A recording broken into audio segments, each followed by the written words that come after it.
महापंचायत में शामिल होने से पहले भारतीय किसान यूनियन राष्ट्रीय प्रवक्ता राकेश टिकैत ने सबसे पहले रामनगरी अयोध्या के हनुमानगढ़ी पहुंचकर हनुमान लला का दर्शन पूजन किया। वहीं दर्शन पूजन के बाद मीडिया से मुखातिब होते हुए राकेश टिकैत ने कहा कि सरकार के गलत फैसलों का विरोध करेंगे और किसान, नौजवान और मजदूर के खिलाफ सरकार काम कर रही है। बेलगाम हुई सरकार नहीं मानती। संविधान को कैमरा और कलम पर है बंदूक का पहरा। सरकार के खिलाफ बोलना है, देश के खिलाफ बोलना है। जब संसद में आवाज कम हो जाती है तो सड़क पर आवाज उठानी पड़ती है।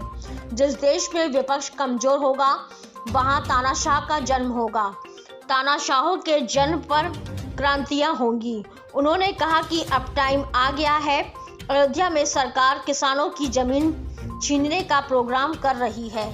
वहीं एयरपोर्ट के नाम पर जमीन छीनने का कार्य हुआ। अयोध्या के हजारों दुकानदार बेरोजगार हैं। पिछले 100 वर्षों से पीढ़ी दर पीढ़ी कर रहे कार्य और आज दुकान तोड़ी जा रही है। वही कहा 26 नवंबर को लखनऊ में महापंचायत होगी। हर स्टेट के राजधानी में किसान यूनियन महापंचायत करेंगी।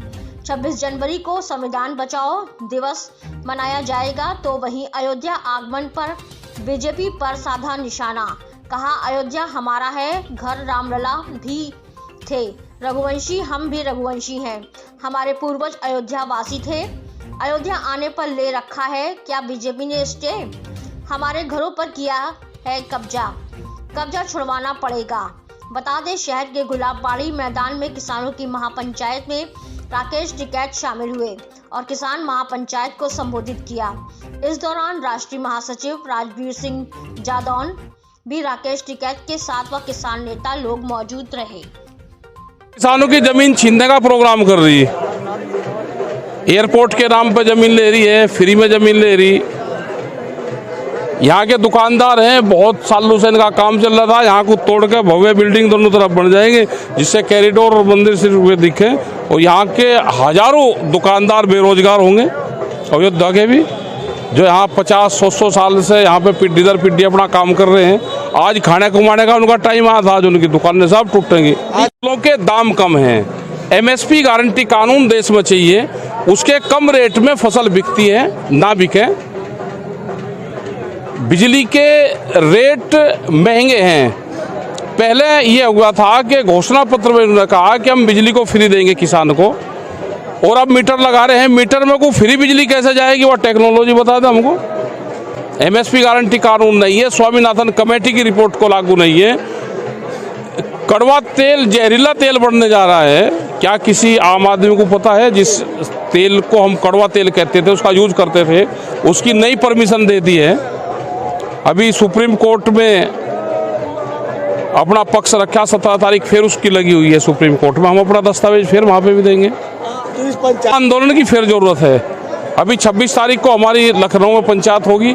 देश के हर स्टेट में, राजधानी में वहाँ पंचायत है। एसकेएम की कॉल है, क्योंकि 26 जनवरी को संविधान बचाओ दिवस है।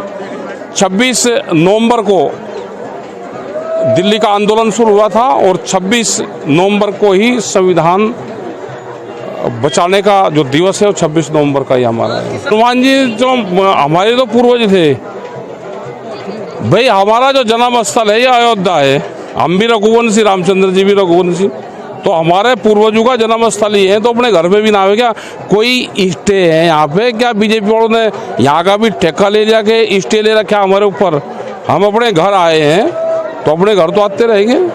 हमारे घर पर कब्जा कर लिया तो कब्जा तो छुटाना आना पड़ेगा। अरे आएगा, लगेगा टाइम, इनसे मुक्ति मिलेगी। तो उनकी पार्टी है, मैं किसी को लड़ाओ, उसमें हम क्या करें? हम तो नॉन पॉलिटिकल आदमी हैं। सरकार के गलत फैसले होंगे, हम उसका विरोध करेंगे। और विपक्ष वालों को एक जगह होना चाहिए सबको। ये कहा कि उनकी पार्टी, वे किसी को लड़ा लो, उसमें हम क्या करें? इस तरह से सरकारें फैसले कर रही है। किसान, मजदूर, नौजवान, उनके खिलाफ फैसले आ रहे हैं। तो ये तो हो ही रहा है ना कि सरकार बेलगाम हो चुकी है। सरकार देश को नहीं मानती, संविधान को नहीं मानती, कानून को नहीं मानती, कोर्ट कचहरियों को नहीं मानती। तो ये तो हो रहा, सबको दिख रहा। कोई नहीं बोल रहा कैमरा और कलम पे बंदूक का पहरा है। सब जो बोलेगा सरकार के खिलाफ बोलने का मतलब ये हो गया कि वो देश के खिलाफ बोल रहा है। सरकारें और देश अलग अलग होती हैं, पार्टियां और देश अलग अलग हैं। हम अपने किसानों की, मजदूरों की, गांव की, आदिवासियों की समस्या उठाते रहेंगे। जब संसद में आवाज़ कम हो जाती है तो फिर सड़क की आवाज़ मजबूत करनी पड़ती है। और जिस देश में विपक्ष कमज़ोर होगा वहाँ पे तानाशाहों का जन्म होगा, और जब तानाशाहों का जन्म होगा तो फिर क्रांतियाँ होती है। तो वो टाइम आ रहा है अभी।